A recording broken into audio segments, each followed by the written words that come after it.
क्या आप जानते हैं कि यीशु मसीह का परिवार भी कभी उस पर विश्वास नहीं करता था?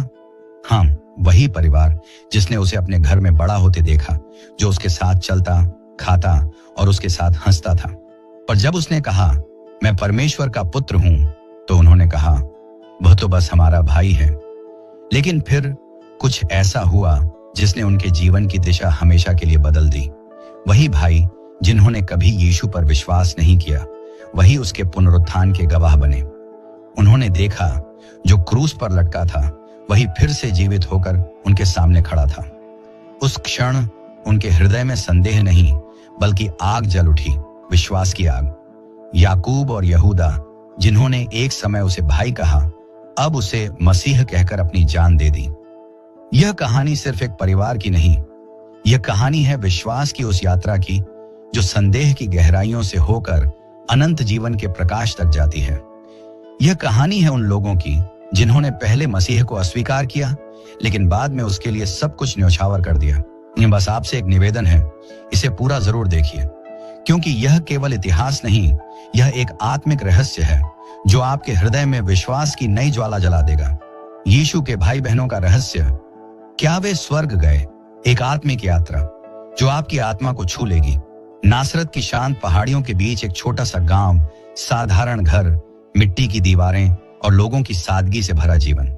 यहीं पर पल रहा था एक ऐसा बालक जो दुनिया को बचाने वाला था, पर जिसे दुनिया और यहां तक कि उसका अपना परिवार भी पहचान न सका। बाइबल में मत्ती 13 वचन 50 से 56 में लिखा है, क्या यह बढ़ई का पुत्र नहीं है? क्या इसकी माता का नाम मरियम नहीं है? और क्या इसके भाई याकूब, यूसुफ, शमौन और यहूदा नहीं है? और क्या इसकी बहनें हमारे साथ नहीं रहती? यह वचन केवल एक जानकारी नहीं, यह एक छिपे हुए अध्याय का द्वार खोलता है। यीशु का परिवार, हाँ, यीशु के भाई बहन थे, और यह कोई रहस्य नहीं, बाइबल खुद इसकी पुष्टि करती है। मरियम और यूसुफ के घर में यीशु के बाद और भी बच्चे हुए, 4 भाई और कई बहनें। उनके नाम थे याकूब, यूसुफ, शमौन और यहूदा। और उनकी बहनों के नाम भले ही बाइबल में न लिखे गए हों, पर यह प्रमाणित है कि वे कई थीं।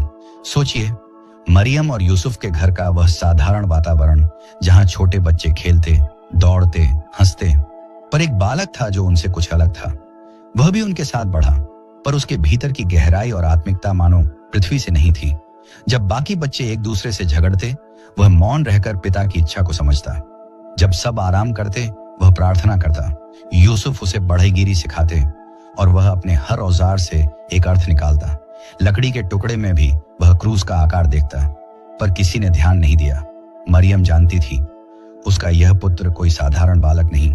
स्वर्गदूत ने कहा था, जो जन्मेगा वह परम प्रधान का पुत्र कहलाएगा। लूका 1:35। पर क्या वह यह जानती थी कि उसका वही पुत्र कभी संसार का उद्धारकर्ता कहलाएगा और उसी के कारण तलवार उसके अपने हृदय को भी छेदेगी? लूका 2:35। वह सब कुछ जानती थी, फिर भी एक मां के रूप में वह मौन रही। पर उसके अन्य बच्चे, उनके लिए यीशु बस एक भाई था, कभी कभी अजीब, कभी बहुत शांत, और कई बार तो मानो किसी और ही संसार में खोया हुआ। जब यीशु बड़ा हुआ और प्रचार करने निकला, तो सबसे पहले उसने अपने ही नगर में प्रचार किया। लूका 4:16 से 30 में लिखा है, वह नासरत की आराधनालय में गया और यशायाह की पुस्तक पढ़ी और कहा, यह वचन आज तुम्हारे कानों में पूरा हुआ। पर लोगों ने उसकी बातों को नहीं माना। उन्होंने कहा, क्या यह यूसुफ का पुत्र नहीं है?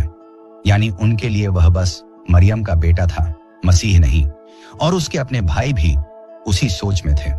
वे देखते थे कि भीड़ उसके पीछे चलती है, चमत्कार होते हैं, पर उनके दिल में सवाल था, क्या वाकई यह हमारा भाई मसीह हो सकता है?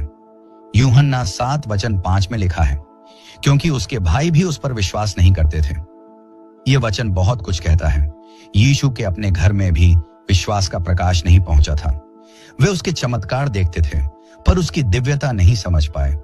उनके मन में शायद यह भावना थी, वह हमारा भाई है, हम उसके साथ बड़े हुए हैं, तो वह परमेश्वर का पुत्र कैसे हो सकता है? यह वही संघर्ष था जो बहुतों के हृदय में आज भी है। जब परमेश्वर हमारे बीच आता है तो हम उसे पहचान नहीं पाते।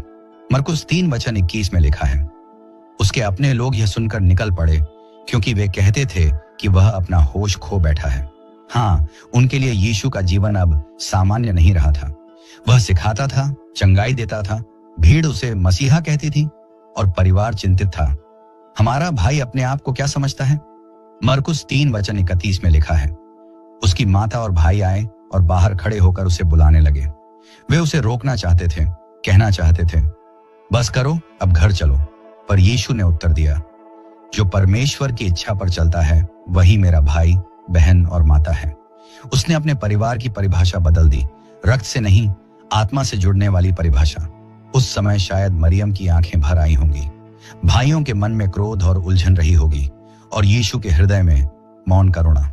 वह जानता था समय आएगा जब वे भी समझेंगे, पर अभी नहीं।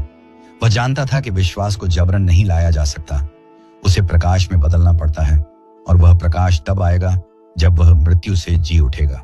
इतिहास उस समय मौन था, पर परमेश्वर काम कर रहा था। भाइयों का अविश्वास, लोगों का तिरस्कार और यीशु का मौन सब उस बड़ी योजना का हिस्सा था, क्योंकि यदि उसके अपने भाई बहन तुरंत विश्वास कर लेते तो उसके पुनरुत्थान की शक्ति को वे कभी वैसे न समझ पाते। उन्हें अंधकार से निकलकर प्रकाश में आना था, ताकि वे आने वाली पीढ़ियों को बता सकें, हमने स्वयं देखा, हमने स्वयं जाना। यीशु अपने कार्य में व्यस्त थे, हर नगर, हर गांव में उद्धार का संदेश दे रहे थे और उनके भाई अपने घर में बस सुनते। लोगों की बातें, अफवाहें और उनके मन में एक गहरी दूरी बनती चली गई। कभी कभी वे सोचते होंगे, क्यों सब उसके पीछे हैं, क्यों वह अपने परिवार को छोड़ चुका है, क्यों वह किसी और ही तरह बोलता है। पर जो वे नहीं जानते थे वह यह कि उनका अपना भाई अब केवल परिवार का नहीं, पूरे मानव जाति का उद्धारकर्ता बन चुका है। यीशु क्रूस की ओर बढ़ रहा था, दुनिया उसके विरुद्ध हो चुकी थी और शायद उसके भाई भी मौन दर्शक मात्र थे। वे शायद यरूशलेम में थे जब भीड़ ने चिल्लाकर कहा, उसे क्रूस पर चढ़ाओ। क्या उनके दिल में कुछ टूटा होगा? क्या मरियम की चीखें उन्होंने सुनी होंगी? क्या उन्होंने भी उस दिन पहली बार सोचा, क्या वह सच में वही था जो कहता था? बाइबल मौन है, पर इतिहास कहता है उनका जीवन वहीं से बदलने लगा। जब यीशु क्रूस पर लटका, उसका परिवार वहीं कहीं था, मरियम, यूहन्ना और शायद कुछ दूर खड़े उसके भाई। वह दृश्य जहां मसीह ने सब कुछ सौंप दिया, वहीं से उसके भाइयों के जीवन का नया अध्याय शुरू हुआ, क्योंकि 3 दिन बाद कब्र खाली थी और तभी जिसे उन्होंने अपना भाई कहा वह उनके सामने जीवित खड़ा था। और फिर इतिहास ने करवट ली। अब हम जानेंगे, जब यीशु पुनर्जीवित हुआ, क्या उसके भाई उसे देखने आए? क्या वह उनसे मिला? और कैसे एक संदेह करने वाला भाई यरूशलेम की कलीसिया का नेता बन गया? क्या आपने कभी सोचा है, अगर यीशु परमेश्वर का पुत्र थे तो उनके अपने भाई बहन उस पर क्यों विश्वास नहीं करते थे? क्यों उन्होंने उसे भाई कहा पर मसीहा नहीं माना?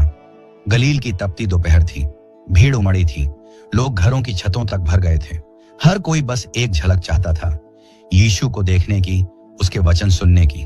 वह बीमारों को चंगा कर रहा था, अंधों की आंखें खोल रहा था और जो लोग समाज से तिरस्कृत थे उन्हें परमेश्वर का प्रेम दिखा रहा था। पर उसी भीड़ के बीच एक और समूह धीरे धीरे आगे बढ़ रहा था। उनमें कुछ परिचित चेहरे थे, मरियम और यीशु के भाई। मरकुस 3:21 में लिखा है, उसके अपने लोग यह सुनकर निकल पड़े, क्योंकि वे कहते थे कि वह अपना होश खो बैठा है। हाँ, उन्होंने सुना था, यीशु दिन रात लोगों के बीच रहता है, खाता नहीं, आराम नहीं करता, हर वक्त लोगों को उपदेश देता है। उनके मन में भय था, कहीं हमारे भाई के साथ कुछ हो ना जाए, कहीं वह खुद को और खतरे में न डाल दे। और शायद थोड़ी शर्म भी, क्योंकि लोग अब उसे मसीहा कहने लगे थे। गांव के लोग कहते, देखो, मरियम का बेटा पागल हो गया है। परिवार का नाम खतरे में था और वे सोचने लगे, हमें उसे वापस लाना होगा। मरकुस 3:31-32 में लिखा है, तब उसकी माता और उसके भाई आए और बाहर खड़े होकर उसे बुलाने लगे। भीड़ इतनी थी कि वे भीतर नहीं जा सके। उन्होंने किसी को भेजा, यीशु से कहो उसकी माँ और भाई बाहर बुला रहे हैं। भीड़ में शांति छा गई। लोगों की निगाहें यीशु की ओर उठी। क्या वह अब रुक जाएगा? क्या वह घर लौट जाएगा? पर जो आगे हुआ वह इतिहास का एक मोड़ बन गया। यीशु ने चारों ओर देखा, उन लोगों की ओर जो उसके चारों ओर बैठे थे, और कहा, कौन है मेरी माता, कौन है मेरे भाई? जो परमेश्वर की इच्छा पर चलता है वही मेरा भाई, बहन और माता है। मरकुस 3:33-35। उस एक वचन ने सब कुछ बदल दिया। वह परिवार को अस्वीकार नहीं कर रहा था, वह परिवार की नई परिभाषा दे रहा था। अब परिवार वह नहीं जो रक्त से जुड़ा हो, बल्कि वह जो आत्मा से जुड़ा हो। जो परमेश्वर की इच्छा को पहचानता है वही उसका सच्चा परिवार है। वह क्षण मरियम के लिए आसान नहीं था। एक माँ के रूप में उसने उसे जन्म दिया और अब वही पुत्र कह रहा था, मेरा परिवार वे हैं जो परमेश्वर की इच्छा करते हैं। पर मरियम जानती थी वह कुछ ऐसा कह रहा है जो उससे भी बड़ा है। वह अपने उद्धार के कार्य को पूरा करने जा रहा था, पर भाइयों के लिए यह बात अलग थी। उनके दिल में शायद यह विचार उठा, क्या वह हमें अस्वीकार कर रहा है? क्या उसके लिए अब हम परिवार नहीं रहे? उनका मन और भी सख्त हो गया। वे समझ नहीं पाए कि वह क्या कर रहा है, पर परमेश्वर जानता था। यह उनकी आत्मिक यात्रा की शुरुआत थी। समझिए, यीशु के भाई किसी बुराई के कारण उस पर विश्वास नहीं करते थे, बल्कि क्योंकि वे उसे बहुत पास से जानते थे। उनके लिए वह बचपन का साथी था, वह जो उनके साथ चलता, खाता, हंसता था। अब जब वही कहता है कि मैं जीवन की रोटी हूं, तो वे चौंक उठते थे। उनके लिए यह असंभव था। कभी कभी विश्वास सबसे कठिन वही होता है जहां निकटता सबसे अधिक हो, क्योंकि परिचय अक्सर रहस्य को ढक देता है। बाइबल में लिखा है, उसके भाइयों ने उससे कहा, यहां से निकल और यहूदिया जा, ताकि तेरे चेले तेरे कामों को देखें। क्योंकि कोई मनुष्य गुप्त रूप से काम नहीं करता जब वह प्रसिद्ध होना चाहता है, क्योंकि उसके भाई भी उस पर विश्वास नहीं करते थे। यूहन्ना 7 वचन 3 से 5। यह वचन दिखाता है कि वे केवल अविश्वासी नहीं, बल्कि थोड़े व्यंग्यपूर्ण भी हो गए थे। वे जैसे कह रहे हों, अगर तू सच में मसीह है तो जा, सबको दिखा दे। पर यीशु मौन रहा। वह जानता था कि सच्चा गौरव चमत्कारों से नहीं, बल्कि क्रूस से आएगा। भले ही परिवार उसे नहीं समझता था, पर उसने कभी उन्हें अस्वीकार नहीं किया। वह जानता था समय आने पर सत्य स्वयं बोलेगा। वह प्रेम से उनकी ओर देखता रहा और अपने कार्य में लगा रहा, क्योंकि उसका मिशन परिवार को बचाना नहीं, पूरे संसार को बचाना था। और जब संसार उद्धार पाएगा, तब परिवार भी प्रकाश देखेगा। सोचिए, घर का एक हिस्सा संसार का उद्धार करता और दूसरा हिस्सा अभी भी उस पर शक करने वाला। एक ओर मसीह जो परमेश्वर की इच्छा में चलता है, दूसरी ओर भाई जो सोचते हैं वह भ्रम में है। यह दृश्य हमें सिखाता है कि विश्वास हमेशा निकटता से नहीं आता। कई बार उसे पीड़ा से होकर गुजरना पड़ता है। वह जानता था कि एक दिन वही भाई जो अब उसे पागल कहते हैं, उसे प्रभु कहकर पुकारेंगे। यही उसकी सांत्वना थी। वह आगे बढ़ता गया, प्रचार, शिक्षा, चंगाई और अंत में क्रूस की ओर। पर उसके हर कदम के पीछे एक मौन प्रेम था, अपने परिवार के लिए भी। कुछ यहूदी त्योहारों में यीशु अकेले गए। भाइयों ने उसे छोड़ दिया क्योंकि वे उसके साथ चलने में शर्माते थे, भीड़ में उसका नाम लेने से डरते थे। पर यीशु फिर भी उनके लिए प्रार्थना करता रहा, क्योंकि वह जानता था विश्वास बीज की तरह है जिसे बढ़ने में समय लगता है। मरियम उस सब को चुपचाप देखती रही। वह जानती थी कि जो हो रहा है वह परमेश्वर की योजना है। शायद रातों में वह प्रार्थना करती होगी, हे प्रभु, मेरे बच्चों को भी वह समझ दे जो तूने मुझे दी है। उसके आंसू, उसकी प्रार्थनाएं शायद वही थीं जिन्होंने यीशु के भाइयों के लिए भविष्य का मार्ग तैयार किया। बाहरी तौर पर परिवार और यीशु के बीच एक दूरी थी, पर भीतर कुछ बदलने लगा था। उन्होंने देखा कि उसके शब्द लोगों के हृदय बदलते हैं, उसके हाथों से चमत्कार निकलते हैं, और फिर भी वह दीन और नम्र बना रहता है। उनके मन में सवाल था, कोई मनुष्य ऐसा कैसे हो सकता है? वही प्रश्न धीरे धीरे उनके संदेह को पिघलाने लगा। 3 साल की सेवा के बाद यीशु अब यरूशलेम की ओर बढ़ रहा था। वह जानता था यह यात्रा मृत्यु की ओर है, पर उसके भाई अब भी समझ नहीं पाए। वे नहीं जानते थे कि कुछ ही दिनों में जो कुछ वे देखेंगे वह उनके जीवन की दिशा सदा के लिए बदल देगा। जब वह क्रूस की ओर चला, मरियम ने उसका साथ नहीं छोड़ा, पर भाइयों का नाम वहां नहीं मिलता। वे शायद दूर थे, शायद डरे हुए या शायद टूटे हुए। उन्होंने अपने ही भाई को भीड़ के हाथों मरते देखा, और शायद उसी क्षण उनके भीतर कुछ जल उठा। उस रात जब अंधकार ने संसार को ढक लिया, यीशु के भाई मौन थे। पर तीसरे दिन जब पत्थर हटाया गया और कब्र खाली मिली, तब इतिहास ने करवट ली। वह जिसने कहा था मैं जीवन हूं, वह फिर जीवित हुआ। और उसी दिन जिस भाई ने कभी उस पर विश्वास नहीं किया था, उसे दर्शन हुआ, और फिर सब कुछ बदल गया। अब हम जानेंगे यीशु के पुनरुत्थान के बाद क्या हुआ। क्या वह सचमुच अपने भाई याकूब के सामने प्रकट हुआ? कैसे एक संदेह करने वाला भाई यरूशलेम की कलीसिया का नेता बन गया? क्या आपने कभी सोचा है जब यीशु मृतकों में से जी उठा तो उसने सबसे पहले अपने ही परिवार से क्या कहा होगा? यरूशलेम की गलियां उस सुबह असामान्य रूप से शांत थीं। कब्र बंद थी, सैनिक पहरा दे रहे थे और फिर धरती कांप उठी, पत्थर हटा और वह जो क्रूस पर मरा था अब जीवित था। वह यहां नहीं है, वह जी उठा है जैसा उसने कहा था। मत्ती 28:6। दुनिया के इतिहास में यह सबसे महान क्षण था, लेकिन उस समय कहीं दूर मरियम के घर में एक और मौन कहानी चल रही थी। यीशु के भाई अभी भी सदमे में थे। उनके सामने तो वही दृश्य था, क्रूस, लहू और अंत। उन्होंने सुना था कि कुछ स्त्रियां कह रही हैं, हमने उसे जीवित देखा, पर उनके मन में सवाल था, क्या यह सच हो सकता है? उनका अविश्वास टूटा नहीं था, पर दिलों में अब भी कुछ हलचल थी। कहीं ना कहीं एक उम्मीद की किरण जल उठी थी। 1 कुरिन्थियों 15:7 में पौलुस लिखता है, फिर वह याकूब को दिखाई दिया, फिर सब प्रेरितों को। यह वचन छोटा है पर अत्यंत गहरा। यीशु ने व्यक्तिगत रूप से अपने भाई याकूब को दर्शन दिया। क्यों? क्योंकि उस मुलाकात में केवल भावनाएं नहीं थी, वह उद्धार का रहस्य था। याकूब जो कभी कहता था वह अपना होश खो बैठा है, अब उसी मसीह को अपने सामने जीवित देखता है। सोचिए उस पल की गहराई। वह जो अपने भाई को मनुष्य समझता था, अब उसी को जीवित परमेश्वर के रूप में देखता है। शायद वह कांप उठा होगा, आंखों से आंसू बह निकले होंगे और उसके मुख से बस इतना निकला होगा, मेरे प्रभु और मेरे परमेश्वर। बाइबल इस मुलाकात का वर्णन विस्तार से नहीं करती, पर हम जानते हैं यीशु अपने भाई से प्रेम करता था। वह जानता था कि याकूब को अपराध बोध है, दुख है कि उसने कभी उस पर विश्वास नहीं किया। शायद यीशु ने उसके कंधे पर हाथ रखा और कहा, मत डर याकूब, जो कुछ बीत गया वह अब अनुग्रह में ढक गया है। वह क्षण केवल पुनर्मिलन नहीं था, वह आत्मिक पुनर्जन्म था। उस दिन से याकूब वैसा नहीं रहा, उसका जीवन पूरी तरह बदल गया। अब वह नहीं था जो यीशु को भाई कहता था, अब वह उसे मसीह, प्रभु और उद्धारकर्ता कहता था।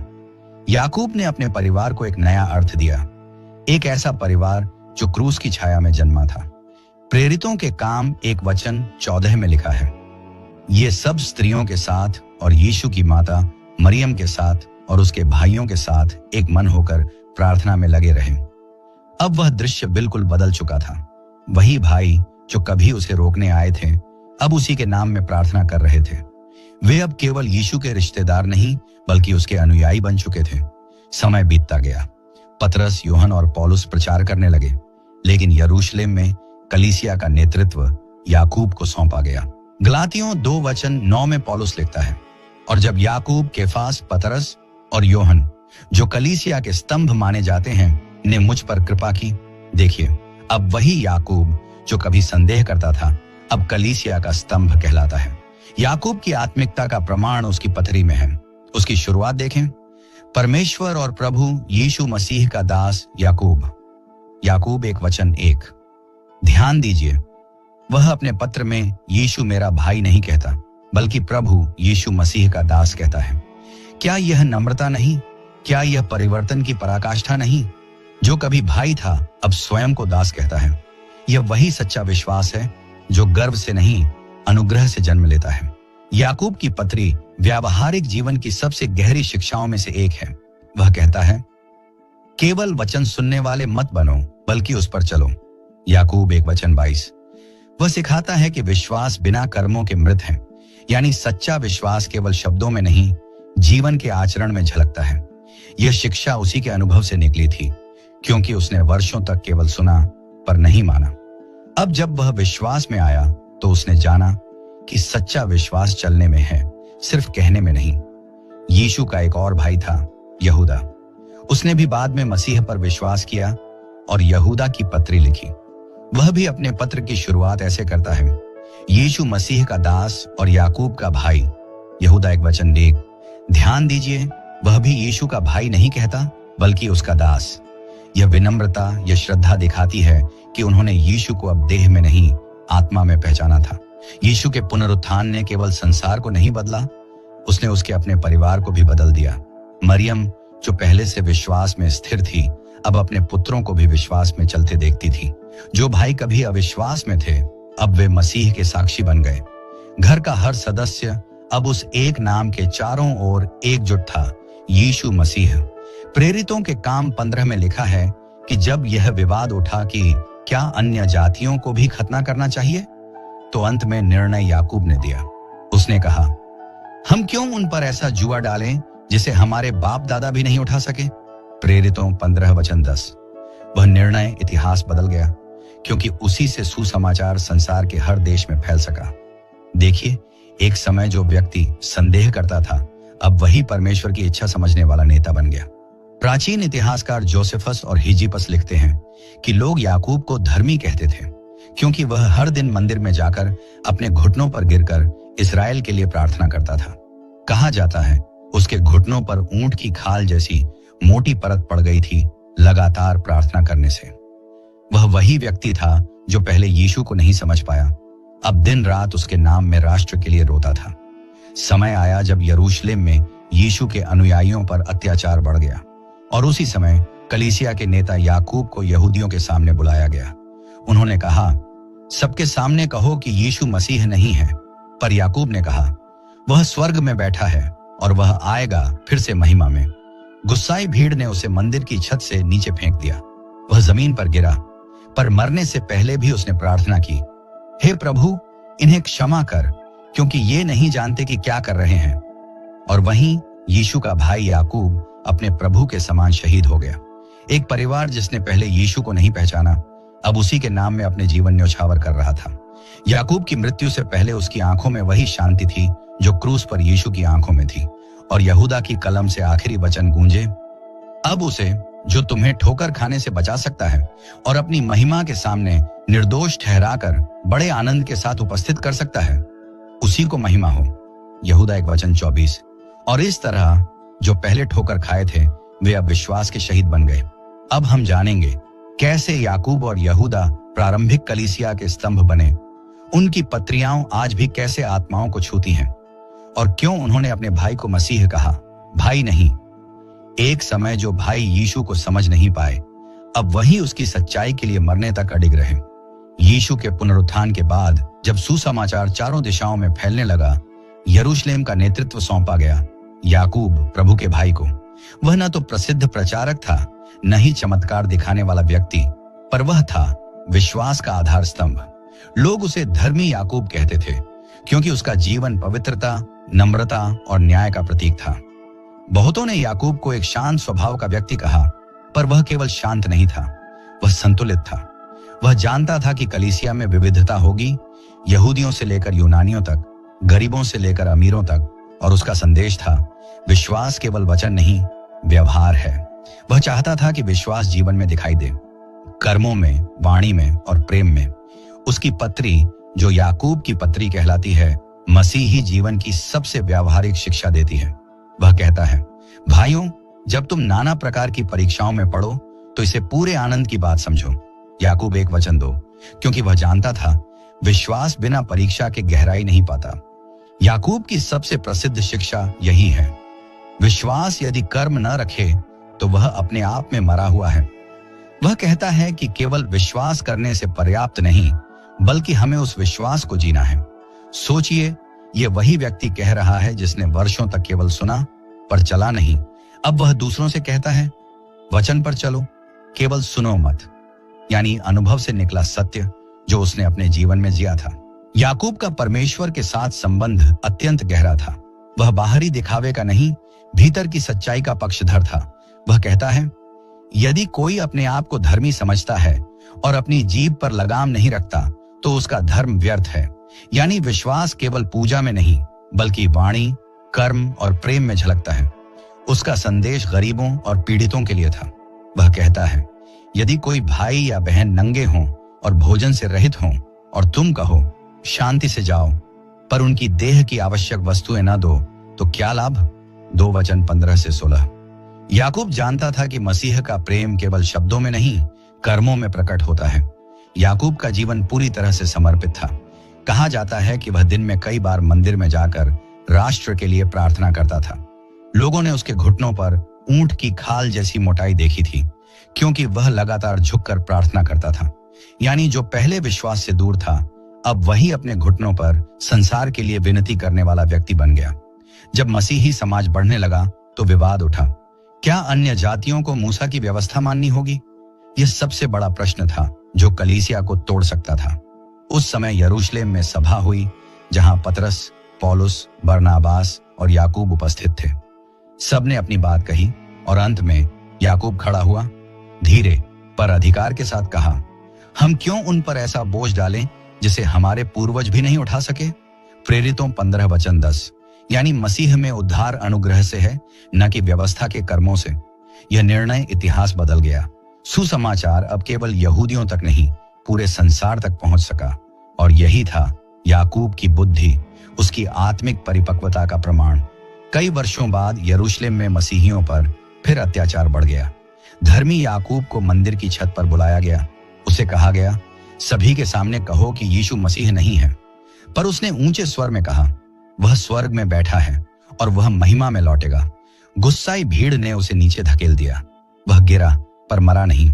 फिर उन्होंने पत्थर उठाए, पर उसके होंठों पर अंतिम शब्द थे, हे प्रभु, इन्हें क्षमा कर। और इस प्रकार याकूब ने अपने भाई के समान क्षमा में प्राण त्याग दिए।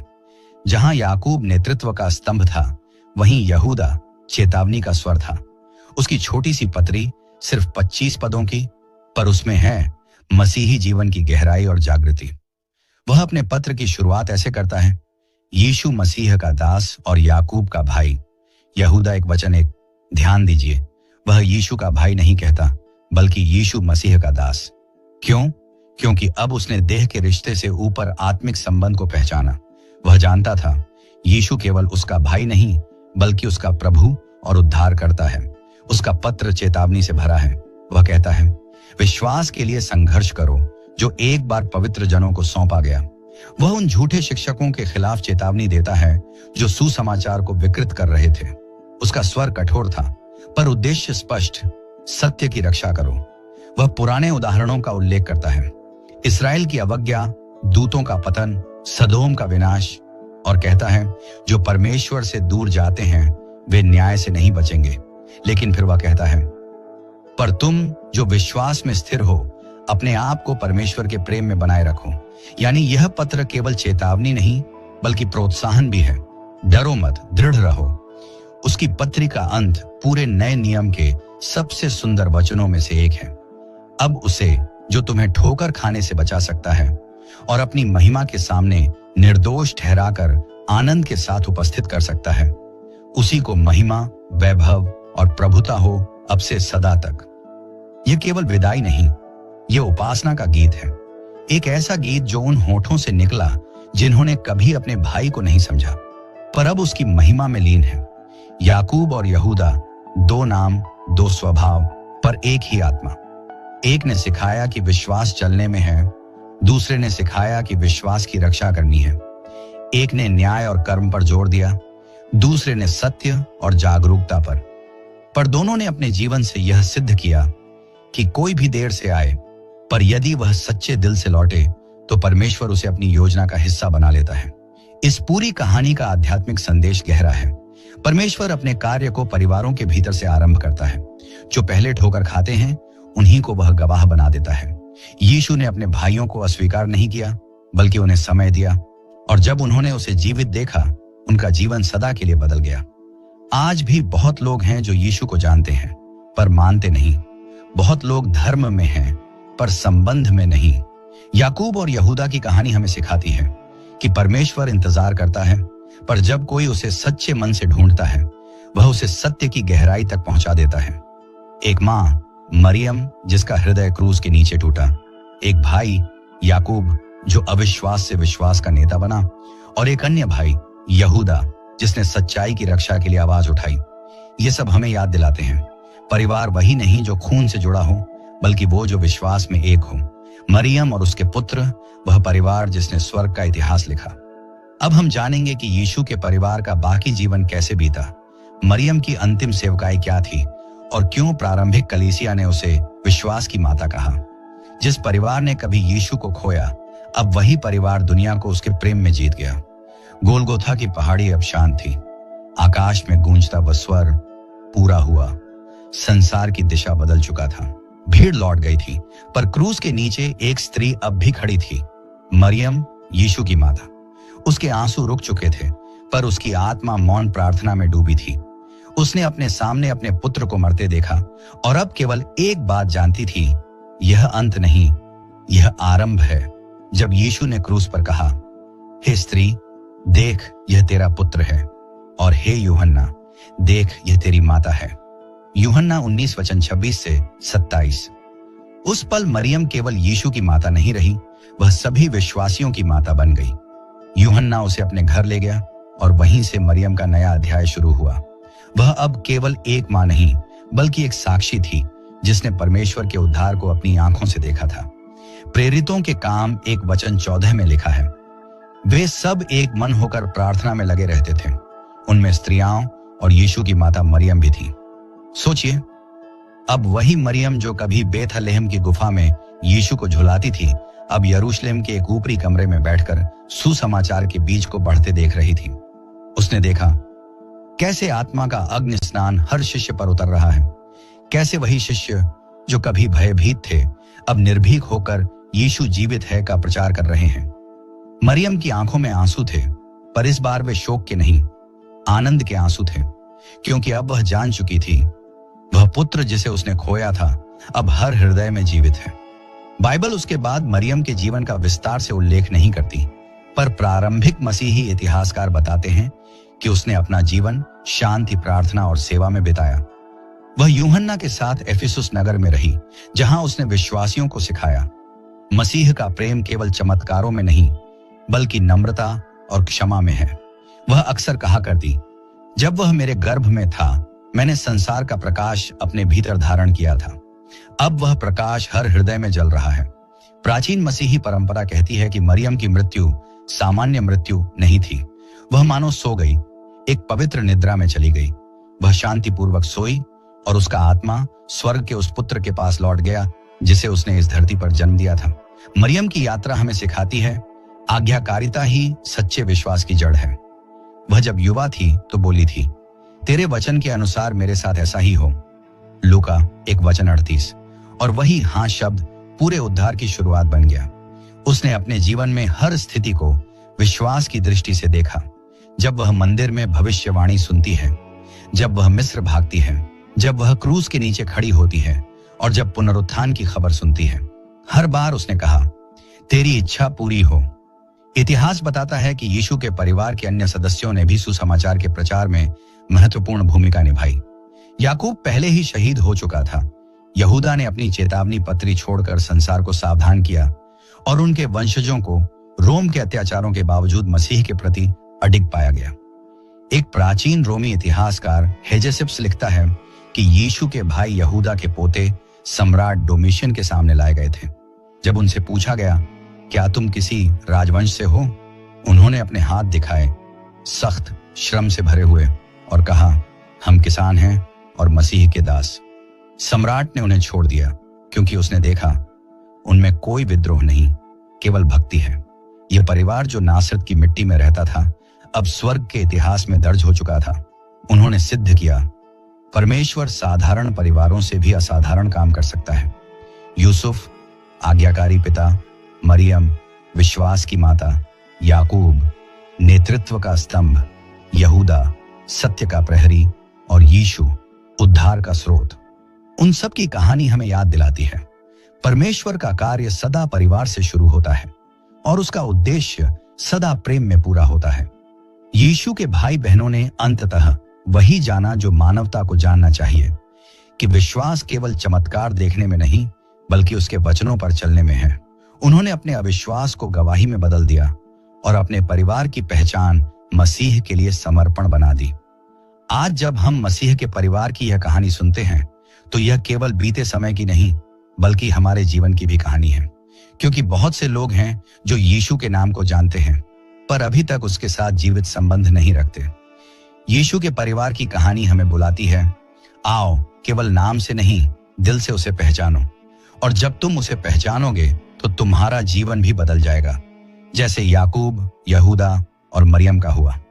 कहा जाता है, मरियम ने अपने जीवन के अंतिम क्षणों में कहा, मैंने उसे अपने हृदय में रखा और अब मैं उसके हृदय में जा रही हूं। वह मुस्कुराई, आंखें बंद की और परमेश्वर के प्रेम में समा गई। उसका जीवन एक गीत था, शुरू तेरी इच्छा से और अंत तेरी महिमा पर।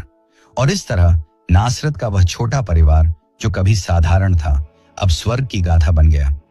वे चले गए, पर उनकी आस्था, उनकी नम्रता और उनका प्रेम आज भी हर विश्वासी के हृदय में जीवित है। वह परिवार जिसने कभी मसीह को न समझा, अंत में उसी के लिए अपने जीवन दे दिया। यीशु ने कहा था, जो मुझ पर विश्वास करता है वह मृत्यु के बाद भी जीवित रहेगा। यूहन्ना 11:25। और आज उसके परिवार की कहानी इसका प्रमाण है। वे जीवित हैं, स्मृति में नहीं, स्वर्ग की महिमा में। यदि कभी तुम्हें लगे कि परमेश्वर ने तुम्हें भुला दिया है, तो इस परिवार को याद करना जो कभी समझ नहीं सका, पर अंत में परमेश्वर की योजना का हिस्सा बन गया। तुम्हारा समय भी आएगा जब तुम्हारा क्यों एक आमीन में बदल जाएगा।